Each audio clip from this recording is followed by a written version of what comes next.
বিদেশে বসতি গড়েছেন কারা, তালিকা চাওয়া হয়েছে দূতাবাসগুলোতে।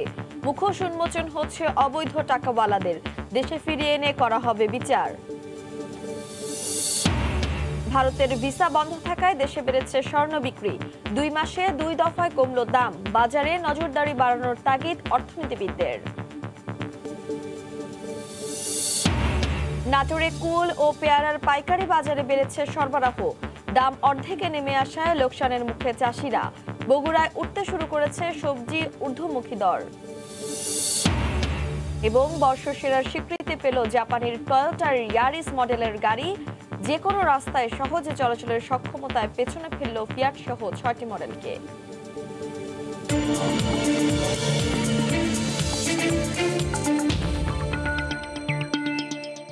দেখছিলেন শিরোনাম। আমন্ত্রণ জানাচ্ছি দেশ ও দেশের বাইরের অর্থ বাণিজ্যের নানা খবর নিয়ে আমাদের নিয়মিত আয়োজন এ সময়ের বাণিজ্য।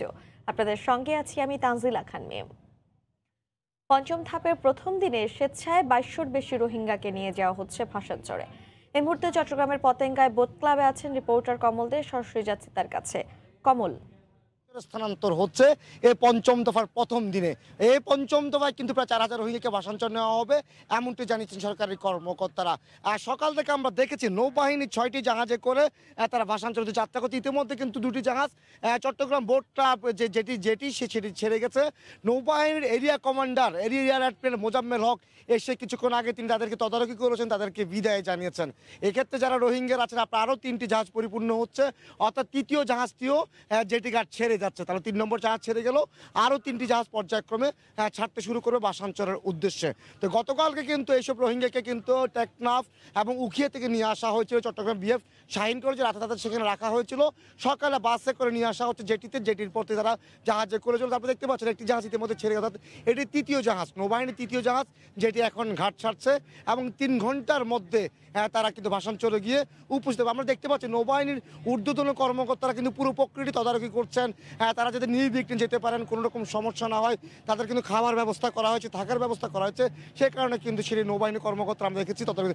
কিছুক্ষণ আগে area commander rear admiral Mozammel Haque নিজে উপস্থিত থেকেছেন তিনি, এবং তার যে আরও অন্যান্য কর্মকর্তা রয়েছে তাদেরকে কিন্তু তিনি নির্দেশনা দিয়ে যাতে নির্বিঘ্নে রোহিঙ্গারা ভাসানচর যেতে পারে। আপনি জানেন যে সরকার 1 লাখের বেশি রোহিঙ্গাকে ভাসানচর নেওয়ার জন্য যে প্রক্রিয়া, সেই প্রক্রিয়ার অংশ হিসেবে আজকে পঞ্চম দফার প্রথম দিন, এবং প্রথম দিনের রেকর্ড পরিমাণ 2260 জন রোহিঙ্গা তারা 6টি জাহাজে করে এই ভাসানচর যাত্রা শুরু করেছেন, এবং আগামীকাল আরও 2000 রোহিঙ্গা ভাসানচর যাবে এমনটি জানিয়েছেন সরকারি কর্মকর্তারা। তাদেরকে কিছুক্ষণের মধ্যে টেকনাফের উখিয়া থেকে নিয়ে আসা হবে চট্টগ্রামে, এবং আগামীকাল ঠিক একইভাবে জাহাজ করে তারা ভাসানচরে যাবেন। ভাসানচরে যাওয়ার পর এসব রোহিঙ্গার যে প্রক্রিয়া, তারা ভাসানচরের ঘাটে যাবেন, সেখানে কিন্তু প্রকল্প পরিচালক থেকে শুরু করতে কর্মকর্তাদেরকে গ্রহণ করবেন। এরপর তাদেরকে নিয়ে যাওয়া হবে ওয়ার হাউসে ব্রিফিং শেষে তাদেরকে পৌঁছতে হবে নিজ নিজ ক্লাস্টার, অর্থাৎ রোহিঙ্গারা যে বাসায় থাকবেন সেটাকে বলা হয় ক্লাস্টার। সেই ক্লাস্টার তাদের জন্য থাকা খাওয়া থেকে সব ব্যবস্থা কিন্তু করা হয়েছে। ইতিমধ্যে রোহিঙ্গাদের জন্য ভাসানচরে স্কুল চালু হয়েছে, মাদ্রাসা চালু হয়েছে, মাঠ চালু হয়েছে। এখানে কিন্তু বড় বড় 2টি মাঠ করা হয়েছে, একটি ফুটবল মাঠ এবং একটি রয়েছে 2টি ভলিবল মাঠ, এবং একই সাথে সেখানে বিনোদনের ব্যবস্থা আছে। কিন্তু সেখানে আমরা দেখেছি রোহিঙ্গাদের জন্য মিউজিক্যাল ক্লাব, অর্থাৎ হুইসেল শুনছেন। 3 নম্বর জাহাজ যেটি ত্যাগ করলো, সে জাহাজটি হুইসেল দিয়ে কিন্তু ভাসানচর যাত্রা করছে, এবং পর্যায়ক্রমে আরও 3টি জাহাজ কিছুক্ষণের মধ্যে ভাসানচর যাত্রা করবে নৌবাহিনীর তত্ত্বাবধানে। তো আজকে পঞ্চম দফায় রেকর্ড পরিমাণ 2260 জন রোহিঙ্গা নৌবাহিনীর 6টি জাহাজে করে ভাসানচরে যাত্রা করছেন। 3 ঘন্টার মধ্যে গিয়ে তারা ভাসানচরে পৌঁছবেন, এরপর তারা নিজ নিজ ক্লাস্টারে চলে যাবেন। তাহলে বলা চলে এই 5 দফায় প্রায় 22,000 অর্থাৎ 12,000 রোহিঙ্গা আবাসস্থল হবে এই ভাসানচর। এখন পর্যন্ত আমার কাছে ছিল পঞ্চম দফার প্রথম দিনে আজকে 2260 জন রোহিঙ্গা ভাসানচর যাত্রা করেছে, তার সর্বশেষ তথ্য। চট্টগ্রামের পতেঙ্গার থেকে আমাদের সাথে এতক্ষণ সরাসরি যুক্ত ছিলেন সহকর্মী কমল দে। অবৈধ টাকাওয়ালা ও অর্থ পাচারকারীদের মুখোশ উন্মোচনে উচ্চ আদালতের পদক্ষেপকে সাধুবাদ জানিয়েছেন আইনজীবীরা। তারা বলছেন সময় সাপেক্ষ হলেও দুর্নীতিবাজদের পরিচয় প্রকাশ করা হবে, পাশাপাশি বিদেশে পাচার হওয়া টাকা ফিরিয়ে এনে মুখোমুখি করা হবে বিচারের। দেশের টাকা লুট করে যারা বিদেশে গাড়ি বাড়ি ব্যবসা করছেন তাদের পূর্ণাঙ্গ তালিকা তৈরি হচ্ছে বলেও জানায় দুদক ও রাষ্ট্রপক্ষ। মালয়েশিয়া, সিঙ্গাপুর, থাইল্যান্ড, কানাডার বেগমপাড়া সহ বিভিন্ন দেশে যারা টাকা পাচার করেছেন তাদেরকে জাতির শত্রু হিসেবে আখ্যায়িত করেছেন দেশের উচ্চ আদালত। কারা পাচার করেছেন, দেশের বাইরে কার কোথায় বাড়ি, ব্যবসা প্রতিষ্ঠান আছে, তাদের তালিকা জাতির সামনে তুলে ধরতে কয়েক দফা নির্দেশনাও দেওয়া হয়েছে। প্রায় 14,000 দ্বৈত নাগরিকের মধ্যে কারা অর্থ পাচারের সঙ্গে জড়িত তাও যাচাই বাছাই চলছে। একের পর এক উচ্চ আদালতের আদেশে দুদক, আর্থিক গোয়েন্দা সংস্থা সহ বিভিন্ন সরকারি দফতর এ নিয়ে নড়ে চড়ে বসেছেন। পাচারকারীদের তালিকা তৈরিতে বিদেশি দূতাবাসগুলোকেও চিঠি দিয়েছে পররাষ্ট্র মন্ত্রণালয়। শতাধিক ব্যক্তি 2500 কোটি টাকা পাচারের হিসাবও আদালতে দাখিল করেছে দুদক। বিপরীতে এ পর্যন্ত 20 কোটি টাকা ফিরিয়ে আনা সম্ভব হয়েছে। দেশের জন্য এরা শত্রু, কারণ এরা দেশের টাকা বিদেশে পাচার করছে। আর এদের টাকার আয়ের উৎসটাও আসলে জনসমক্ষে জানা দরকার। পানামা পেপারসে নাম আসা দুই বাংলাদেশি মুসা বিন শমশের ও আব্দুল আওয়াল মিন্টুর বিষয়ে তদন্ত চলছে। তদন্ত হচ্ছে প্যারাডাইস পেপারস নিয়েও। দুদক আইনজীবী বলছেন, সময় সাপেক্ষ হলেও পাচারকারী ও অবৈধ টাকাওয়ালাদের মুখোশ উন্মোচন করা হবে শিগগিরই। কানাডাতে যাদের বাড়ি গাড়ি আছে, সিঙ্গাপুর, মালয়েশিয়া, থাইল্যান্ড, বিভিন্ন জায়গায়, সে ব্যাপারেও আমরা তথ্য চেয়েছি। বেগমপাড়াতে কারা আছে আমরা নাম চেয়েছি, আমরা নামের পাশে তাদের পাসপোর্ট নাম্বার চেয়েছি, তাদের অবস্থান জানতে চেয়েছি। আইনগতভাবে দেশের বাইরে টাকা নিয়ে যাওয়ার সুযোগ নেই, তাই বিনিয়োগ সহ বিভিন্ন মাধ্যমে টাকা পাচার হয়। গ্লোবাল ফিনান্সিয়াল ইন্টিগ্রিটির তথ্য বলছে 2004 থেকে 2015 সাল পর্যন্ত পাচার হয়েছে 98,000 কোটি টাকা। আফজাল হোসেন, সময় সংবাদ, ঢাকা। করোনায় ভিসা বন্ধ ভারতের, তাই খরচ যা করার তা করতে হচ্ছে দেশের মধ্যেই।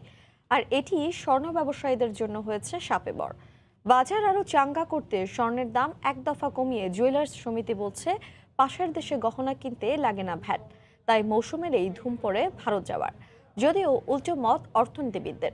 দেশের বাজারে স্বর্ণের যৌক্তিক দাম নির্ধারণ এবং তা মনিটরিংয়েও বিশাল ঘাটতি দেখছেন তারা। জুবাইর ফয়সালের রিপোর্ট। যে কোনো উৎসব কিংবা পালা পার্বণ, নারী সৌন্দর্যের অনেকটাই প্রকাশ পায় গহনার ভাজে ভাজে। দেশে এমন এক রীতির চলন যুগ যুগান্তরে। আর তাই বছরের একটা নির্দিষ্ট সময়ে বেশ সরগরম থাকার কথা স্বর্ণের বাজার, কিন্তু গেল কয়েক বছর ধরে তা অপরিচিত ব্যবসায়ীদের কাছে। নেপথ্যের কাহিনী জানার আগে চলুন মানচিত্রের রেখা আর খরচের অঙ্কে দেখে আসি কিছু হিসাব। দেশের দক্ষিণের জেলা যশোর থেকে 300 কিলোমিটার দূরের ঢাকায় আসতে কমবেশি 1000 খানেক টাকা খরচ হয়, কিন্তু যশোর হয়ে এ অঞ্চলের কোনো মানুষ কলকাতা যেতে চাইলে খরচ পড়ে মাত্র 150 টাকা। কিন্তু দেশের বাজারে স্বর্ণে ভ্যাট মোট দামের 5%, আবার কলকাতায় তা 0। ঠিক এই কারণেই কম দামে গহনা কিনতে সীমানা পাড়ি দিত ক্রেতারা। যদিও করোনার কারণে এবছর উল্টো দিকেই ফিরেছে গহনার রথ। আমরা যতটা রিকভারি করতে পেরেছি তার মূল কারণ হলো ইন্ডিয়ার ভিসা বন্ধ। ভারত থেকে ক্রয় করতে গেলে স্বর্ণ 5% ভ্যাট লাগে না। এটা একটা ভয়ঙ্কর ক্ষতির কারণ। ধনী শ্রেণীর মানুষ এই দেশ থেকে স্বর্ণ ক্রয় এক প্রকার গিফট আইটেম বাদে কোনো আইটেম ক্রয় করে না। তবে জুয়েলার্স সমিতির এই বক্তব্যে পুরোপুরি একমত নন অর্থনীতিবিদরা, বরং দেশের বাজারে দাম নির্ধারণ আর নিয়ন্ত্রণ নিয়েই অসন্তোষ তাদের। করোনা পরবর্তী যে কঠিন অর্থনৈতিক বাস্তবতা, তার মধ্যেও গোল্ডের দাম বেড়ে যাওয়াটা বেশ একটা অস্বাভাবিক ব্যাপার বলেই মনে হতে পারে। মার্কেট প্রাইস কিভাবে নির্ধারিত হবে তার একটা মেকানিজম এবং সেটার একটা মনিটরিং, এই ব্যবস্থাটার বেশ অভাব আছে। মাস দুয়েক পর আরেক দফায় 1,500 টাকা কমিয়ে বুধবার থেকেই দেশের বাজারে 22 ক্যারেট স্বর্ণ 71,150 টাকায় বিক্রি করবেন ব্যবসায়ীরা। জুবাইর ফয়সাল, সময় সংবাদ, ঢাকা। ভোলার মেঘনা ও তেঁতুলিয়া নদীতে মাছ ধরায় 2 মাসের নিষেধাজ্ঞা থাকায় সকাল থেকেই অভিযান পরিচালনা করছেন জেলা মৎস্য বিভাগ ও আইনশৃঙ্খলা বাহিনী। এই মুহূর্তে ভোলার মেঘনা নদীতে আছেন সহকর্মী নাসির উদ্দিন লিটন। সরাসরি চলে যাচ্ছি তার কাছে। লিটন, নিম জাটকা সংরক্ষণে 2 মাসের অভিযানের আজকে তৃতীয় দিন চলছে। আমরা তৃতীয় দিন সকাল থেকেই রয়েছি ভোলা সদর উপজেলার মেঘনা নদীতে।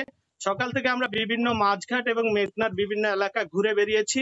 আমরা নদীর যেদিকে তাকিয়েছি শুধু জেলে শূন্য দেখেছি, যেটা 2-3 দিন আগেও এই চিত্র মেঘনায় ছিল না। আর আমরা যদি অভিযান প্রসঙ্গে বলি তাহলে আজকে সকাল থেকে আমরা কোস্টগার্ডকে এই ধনিয়া তুলাতুলি এলাকায় আর মেঘনায় অভিযান পরিচালনা করতে দেখেছি। আমরা এই মুহূর্তে রয়েছি কোস্টগার্ডের একটি টহল টিমের সাথে মধ্য মেঘনায়। আমার সাথে তাদের সাথে আমিও এতক্ষণ এই মেঘনার বিভিন্ন এলাকায় ঘুরে বেরিয়েছি। আসলে অভিযান জোরদার হওয়ায় এবং কোস্টগার্ডের তৎপরতা থাকার কারণে এই এলাকায় তেমন জেলেদের কোনো উপস্থিতি আমরা লক্ষ্য করিনি। তবে বিশাল মেঘনায় যেখানে আইন শৃঙ্খলা রক্ষাকারী বাহিনী অথবা মৎস্য বিভাগ অভিযান পরিচালনা করছে, সেই এলাকাটা কিছুটা জেলে শূন্য থাকছে। কিন্তু অন্য এলাকায় চুরি করে কিছু অসাধু জেলেরা মাছ ধরবার চেষ্টা করছে। আর অভিযান পরিচালনার বিষয় যদি বলি, যে আসলে মৎস্য বিভাগ জনবল সংকট সহ নানা ধরনের সংকটে তারা রয়েছে। তাদের অভিযান পরিচালনা করতে হলে জেলা উপজেলা প্রশাসন, কোস্টগার্ড এবং পুলিশের সহায়তায় করতে হয়। তো ভোলার এই মেঘনা নদীর 90 কিলোমিটার বিশাল এলাকা এবং তেঁতুলিয়া নদীর 100 কিলোমিটার, মোট 190 কিলোমিটার এলাকা রয়েছে এই অভয়াশ্রমের আওতায়। এখানে এই পুরো এলাকাটা যদি সম্পূর্ণ নিরাপত্তার মধ্যে আনতে হয়, জেলেদেরকে বিরত রাখতে হয়, তাহলে এই অভিযান আরো শক্তিশালী করা লাগবে, আরো বেশি করা লাগবে। 2 দিনে 25 জন জেলেকে আইন অমান্য করার দায়ে আইন শৃঙ্খলা রক্ষাকারী বাহিনী আটক করেছে এবং ভ্রাম্যমাণ আদালতের মাধ্যমে তাদেরকে জেল জরিমানা করা হয়েছে। তো এইখানে মৎস্য বিভাগ, স্থানীয় প্রশাসন এবং কোস্টগার্ড, পুলিশ তারা যৌথভাবে পর্যায়ক্রমে অভিযান পরিচালনা করছে। এই অভিযানের মেঘনার মধ্যবর্তী মেঘনা থেকে এই ছিল আমার আজকের অভিযান নিয়ে সর্বশেষ খবর। মিম। ভোলার মেঘনা নদী থেকে এতক্ষণ আমাদের সাথে সরাসরি যুক্ত ছিলেন সহকর্মী নাসির উদ্দিন লিটন। শীতের সবজি শেষ, এখন উঠতে শুরু করেছে নতুন সবজি, পটল, করলা, সজনে ডাঁটা, মিষ্টি কুমড়া। তবে নতুন এসব সবজির দাম আকাশ ছোঁয়া। সবজির এ দামে কৃষক খুশি হলেও ক্রেতাদের উঠছে নাভিশ্বাস। বিস্তারিত মাজিদুর রহমানের রিপোর্টে, ছবি তুলেছেন রবিউল ইসলাম। বগুড়ার মহাস্থান সবজি পাইকারি হাটে শীতের ফুলকপি, বাঁধাকপি, মূলার জমজমাট সরবরাহ নেই। নতুন করে উঠতে শুরু করেছে মিষ্টি কুমড়া, পটল, আলু, বেগুন, করলা, সজনে ডাঁটা। তবে এসবের সরবরাহ সীমিত থাকায় দাম কিছুটা চড়া। বর্তমান বাজার মূল্য নিয়ে খুশি সবজি চাষিরা। আনছিলাম 500 550 করে বলতেছে, এরকম বাজার থাকলে দেখ চলে। করলে নিয়ে আসলাম 70 টাকা কেজি বেচলাম। পটল মনে করেন যে আবাদ করলের দামও বেশি। নতুন সজনা তো পড়তে হচ্ছে আপনার কেজি 200 টাকা, আর ধরা হচ্ছে 900 টাকা। করোনার পর আয় রোজগার না বাড়লেও চাল, ডাল, তেল, সবজি সহ নিত্য প্রয়োজনীয় পণ্যের দাম বেশি হয় হিমশিম খাচ্ছেন ক্রেতারা। সবজির দাম প্রচুর হারে বেড়ে গেছে, আর এই বাড়ার কারণে আমাদের ক্রয় ক্ষমতা অনেক বাইরে চলে গেছে। আগের চেয়ে অনেক গুণ বেড়ে গেছে। বাজারের যে দাম আর আমাদের যে ইনকাম, বাজার করতে অনেক কষ্ট হচ্ছে। সব জিনিস কিনতে গেলে আমাদের খরচা বেড়ে যাচ্ছে, এখন সংসার চালান খুব কঠিন হয়ে যাচ্ছে। পাইকারি ক্রেতারা বলছেন সরবরাহ কম থাকায় দাম বেড়েছে সবজির। এখন এলাকা তার আবাদ নাই, অ্যাভেলেবল যেটা হচ্ছিল সেটা আর নাই, এই জন্য বাইরে থেকে আমদানি করা হচ্ছে আমাদের। বগুড়া মহাস্থান পাইকারি সবজি হাটে বুধবার পটল 65, করলা 70, বেগুন 40, মিষ্টি কুমড়া 15 টাকা, গোল আলু 12 টাকা কেজি দরে বিক্রি হয়। প্রতিদিন এই বাজারে 50 থেকে 60 ট্রাক সবজির সরবরাহ হয়। মাজিদুর রহমান, সময় সংবাদ, বগুড়া। উত্তরের জেলা নীলফামারীতে আলু উৎপাদনে লক্ষ্যমাত্রা ছাড়িয়ে গেছে। হাটবাজারে আলুর সরবরাহ প্রচুর, কিন্তু দাম কম হওয়ায় চাষিদের মুখে হাসি নাই। ব্যবসায়ী নেতারা বলছেন আলুর ভরা মৌসুমে সরবরাহ প্রচুর। কোল্ড স্টোরেজে পুরো দমে আলু রাখা শুরু হলেই বাজারে দাম বাড়তে শুরু করবে। নীলফামারী প্রতিনিধি শাকির হোসেন বাদলের ছবি ও তথ্য নিয়ে রিপোর্ট। আগাম জাতের পর মৌসুমি আলু তোলার কাজে ব্যস্ত সময় পার করছেন নীলফামারীর আলু চাষিরা। ইতিমধ্যে মাঠের 80% আলু চাষিদের ঘরে উঠেছে। জেলার হাট বাজারগুলো আলুতে সয়লাভ। আগাম আলুতে লাভবান হলেও মৌসুমি আলুর দাম ভালো না পাওয়ায় দিশেহারা কৃষকেরা। সরাসরি জমি থেকে বা হাট বাজারগুলোতে আলু বিক্রি হচ্ছে কেজি 8 থেকে 9 টাকায়। দাম কম হওয়ায় অনেক কৃষক কোল্ড স্টোরে যাচ্ছেন আলু রাখতে। চড়া দামে আলু বীজ কিনে আবাদ করে প্রতি কেজিতে উৎপাদন খরচ পড়েছে 13 থেকে 14 টাকা। বর্তমানে যে দাম তাতে ক্ষতি হচ্ছে। কোল্ড স্টোরেজে আলু রাখতেও নানান সমস্যা। জমিতে আলু হয়েছে যে হারে ফলন আসছে, হালকা পাতলা ফলন আসছে, কিন্তু বাজার খারাপ। আমরা হিসাব করে দেখছি 59 টাকা আলু কিনিয়া বর্তমান আমাদের 14 টাকার মতো গায়ে পড়ছে। এই আলু যদি 8 টাকা 9 টাকা বিক্রি হয়, আমরা তো অর্ধেকও পয়সা পাবো না। ব্যবসায়ীরা বলছেন আলুর দাম স্থিতিশীল না থাকায় ক্ষতির মুখে তারাও। মাঠে আলু কিনতেছি 11 টাকা 12 টাকা, আর আরো দেয়ানি বিক্রি করতেছি 10 টাকা 9 টাকা। এই জন্য আমরা বর্তমান লজে আছি। আবাদ বেশি হওয়ার কারণে দাম কমে গেছে, আর খরিদ্দার নিচ্ছে না। ব্যবসায়ী নেতার মতে ব্যবসায়িক ভিত্তিতে কোল্ড স্টোরেজে আলু রাখা শুরু হলে বাজারে দাম কিছুটা বাড়বে। কোল্ড স্টোরে আলুটা সম্পূর্ণভাবে রাখা যাচ্ছে না, আলুটা এখন কিছুটা কাঁচা আছে। আরও 15-20টা দিন অতিবাহিত হইলে আলুটা যখন পুরো দমে শুকায় যাবে তখন আলুর দাম কিছুটা বৃদ্ধি পাবে। জেলায় এবার 22,000 হেক্টর জমিতে আলু উৎপাদনের লক্ষ্যমাত্রা 3,74,000 মেট্রিক টন। সময় সংবাদ, নীলফামারী। মাত্র 2 দিনের ব্যবধানে নাটোরে কুল ও 12 মাসি পেয়ারার দাম অর্ধেকে নেমে এসেছে। বর্তমান দাম কুল ও পেয়ারা চাষে লোকসান গুনেছেন বলে দাবি কৃষকদের। তবে ব্যবসায়ী ও আড়তদারদের দাবি অতিরিক্ত সরবরাহের কারণে কমেছে দাম। বিস্তারিত নাটোর প্রতিনিধি আল মামুনের পাঠানো তথ্য ও ছবিতে রিপোর্ট। নাটোরের স্থানীয় বলসুন্দরী জাতের কুল গত মাসের মাঝামাঝি থেকে পাইকারি বাজারে 70 থেকে 80 টাকায় বিক্রি হচ্ছিল, কিন্তু মার্চ মাসের শুরু থেকে দাম কমতে থাকে। বুধবার যা অর্ধেকে নেমে কেজি প্রতি 35 থেকে 45 টাকায় বিক্রি হয়। বর্তমান দামে কুলের উৎপাদন খরচই উঠছে না বলে দাবি কৃষকদের। কুলের মতো কমেছে থাই পেয়ারার দামও। 80 থেকে 90 টাকার পেয়ারা বিক্রি হচ্ছে 40 থেকে 50 টাকায়। লোকসানের ভার বইতে হবে পেয়ারা চাষিদেরও। 60-70 টাকা বাজার ছিল, এখন বর্তমানে এটা নেমে 35-40-30 এরকমে এসে দাঁড়াইছে। ফসলের দাম নাই, আমার যে খরচ করেছি সার পাঁচের দাম উঠতেছে না। মাল বেচে খুব একটা লাভবান হচ্ছে না, লসের ভাগেই আছে। 2 দিনের মধ্যে আমাদের বাজার এমন কমে গেছে, আসারও দাম পাচ্ছি না আমরা। 1 বিঘা মাটি খরচা হয় কুল 80-90 হাজার টাকা। এই বাজারে মাল বিক্রি করে কীটনাশক এবং সার ওষুধের দাম হবে না।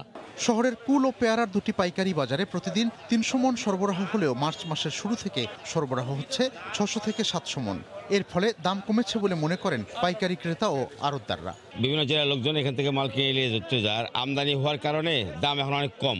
দাম কম হয়ে গেছে, আর কম দামে কিনতেছি, কম দামে বেচতেছি। গত বছর নাটোর জেলায় 2671 মেট্রিক টন কুল ও 5815 মেট্রিক টন পেয়ারা উৎপাদন হয়েছে। তবে স্থানীয় কৃষি বিভাগ বলছে চলতি বছর এ দুটি ফলের উৎপাদন বৃদ্ধি পাবে। সময় সংবাদ, নাটোর।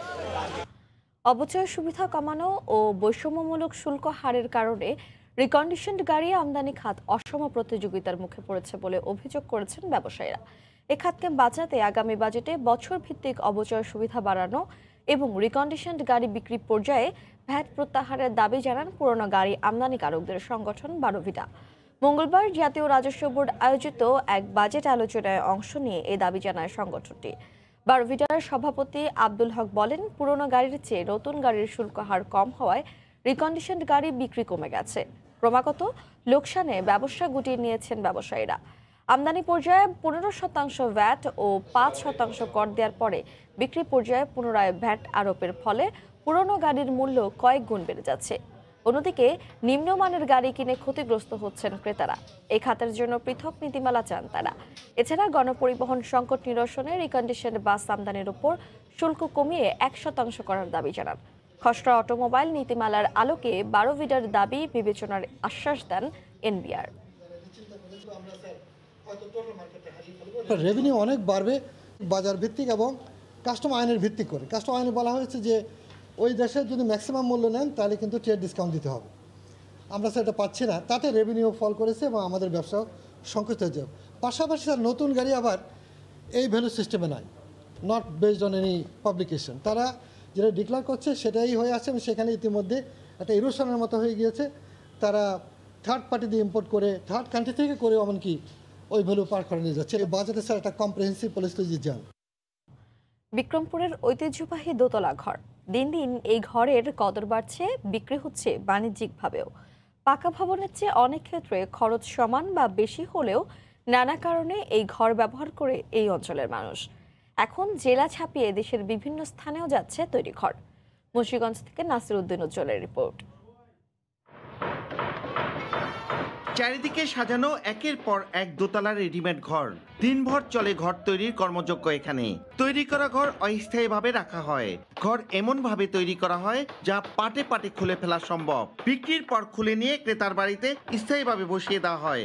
কম খরচেই একটা ঘর কিনা যায়, যেহেতু আমাদের বাড়ি নদীর পাড়েই, এই জন্য আমরা কাঠের ঘরেই পছন্দ করি। ঘরের ভেতরে ও বাইরে কাঠের পাশাপাশি টিনেও রয়েছে কারুকাজ, দুয়ে মিলে নজর কাড়া কাঠামো। যুগ যুগ ধরে এমন দৃষ্টিনন্দন কাঠামোর বাড়িগুলো হয়ে উঠেছে মুন্সিগঞ্জের ঐতিহ্য। যেমন মানে মান ভালো, তেমন সৌন্দর্য, তেমন টাকার অঙ্ক বেশি, যেমন কাঠও সব হেভি। একসময় নিজ নিজ পছন্দের নকশা অনুযায়ী এসব ঘর নিজ বাড়িতেই তৈরি করতেন। এখন বাণিজ্যিকভাবে সেই ঘর তৈরির কারখানা বাড়ছে। বিভিন্ন জায়গায় যায়, যেমন আপনার ঢাকা, ময়মনসিংহ, দিনাজপুর, টাঙ্গাইল। বেশ কয়েকটি স্থানে গড়ে উঠেছে ঘর তৈরির কারখানা। দীর্ঘ ২৭ বছর যাবত আমরা এই ব্যবসাটা পরিচালনা করতেছি। আমার যে শ্রদ্ধেয় হাজী আব্দুর রহমান সাহেব, ওনার হাত ধরেই মুন্সিগঞ্জের ভিতরে সর্বপ্রথম উনি এই ঘরের ব্যবসা চালু করে। বহু বছরের রীতিতে পরিণত হওয়া এমন টিন কাঠের ঘরে বসবাসও রয়েছে ভিন্ন ধরনের ভালো লাগা। বৃষ্টির দিনে আপনি যখন ঘরে থাকেন, তখন এই যে টিনের চালের উপর বৃষ্টির রিমিঝিমি শব্দ, এটা খুব শ্রুতি মধুর এবং শুনতে খুব ভালো লাগে। ৭ থেকে ১০ দিনেই একটি দ্বিতল ঘর তৈরি করা সম্ভব, তবে নকশা ও বড় আকারের ঘরে সময় লেগে যেতে পারে ১ মাসও।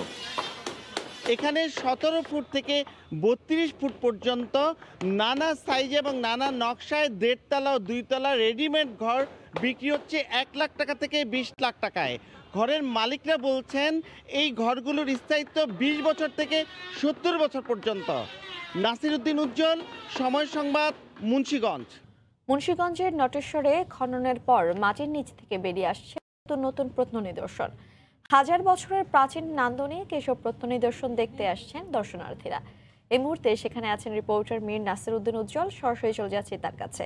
উজ্জ্বল, মিম, এই যে প্রাচীন সভ্যতা, সেটি বিক্রমপুরের নাটেশ্বরে কিন্তু আরেক নতুন ইতিহাস সৃষ্টি করেছে, যেটি ৭২০ খ্রিস্টাব্দের আগে থেকে হাজার বছরও বেশি আগে সময়কার যে বৌদ্ধ যে সভ্যতা ছিল, সেই বৌদ্ধ নগরীতে নতুন অষ্টমাকৃতির যে স্তূপা সেটি আবিষ্কার করা হয়েছে। এবং সবচেয়ে নতুন বিষয় হচ্ছে বাংলাদেশের কোথাও এই স্তূপার মধ্যে যেখানে দেহাবশেষ রাখে সে চেম্বার পাওয়া যায়নি, সেটি কিন্তু পাওয়া গেছে। এবং এইমাত্র কিন্তু মন্ত্রী মহোদয় সেটি ঘোষণা করছেন। সংস্কৃতি বিষয়ক প্রতিমন্ত্রী খালিদ আমাদের সামনে আছেন, তিনি এই ব্যাপারে তার ঘোষণাটি বলবেন।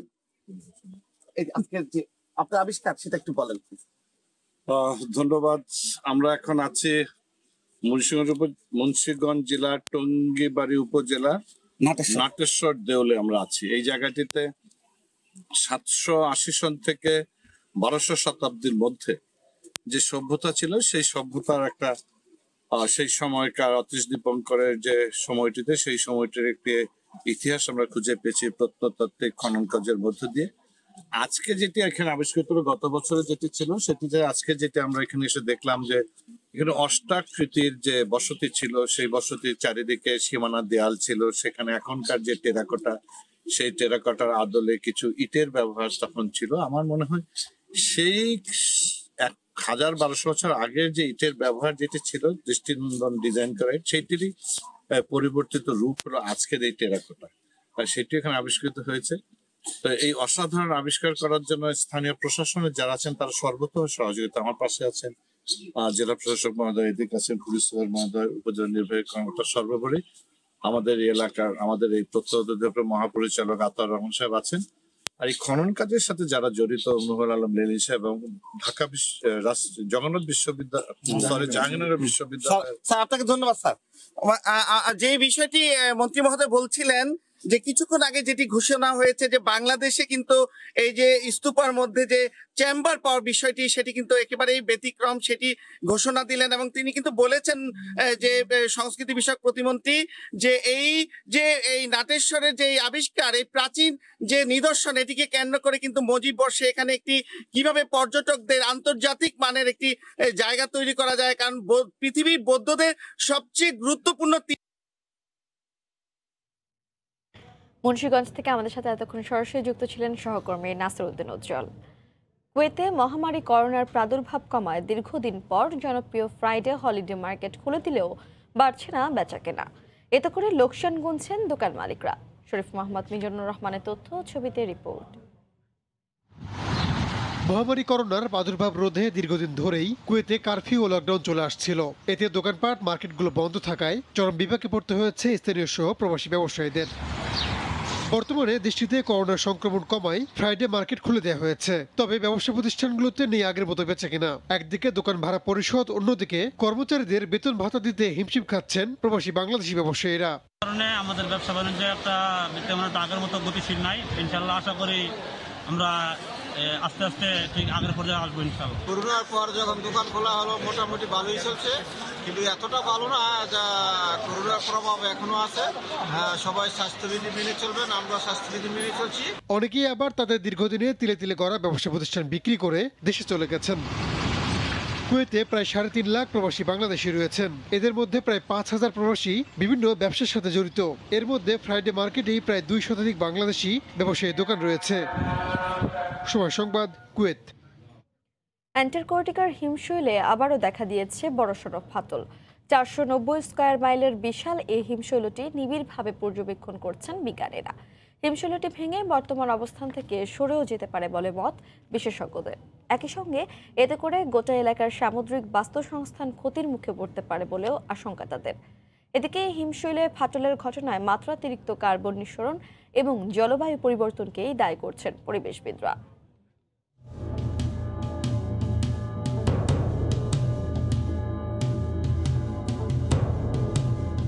পৃথিবীর একমাত্র বরফে ঘেরা বৃহত্তম অঞ্চল অ্যান্টার্কটিকার হিমশৈলে বড়সড় ফাটল দেখা গেছে।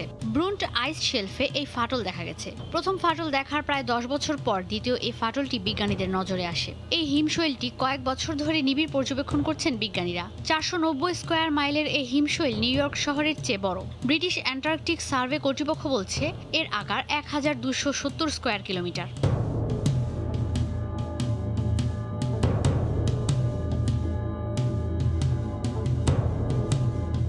দ্য হ্যালে রিসার্চ সেন্টার জানান, এ ধরনের ঘটনা সত্যি অপ্রত্যাশিত, কারণ 150 মিটার পুরো এই শেলফটি একদম মহাদেশের সাথে লাগোয়াভাবে অবস্থিত। বিজ্ঞানীরা স্যাটেলাইটের ছবি আর জিপিএস দিয়ে তদারকির পরই বুঝতে পারছিলেন এ অঞ্চলের বরফের স্তরে বড় ফাটল দেখা যাবে। বিজ্ঞানীরা জানান, হিমশৈলটি ভেঙে এখান থেকে সরেও যেতে পারে, আবার ব্রুন্ট আইস শেলফের আশপাশেও থাকতে পারে।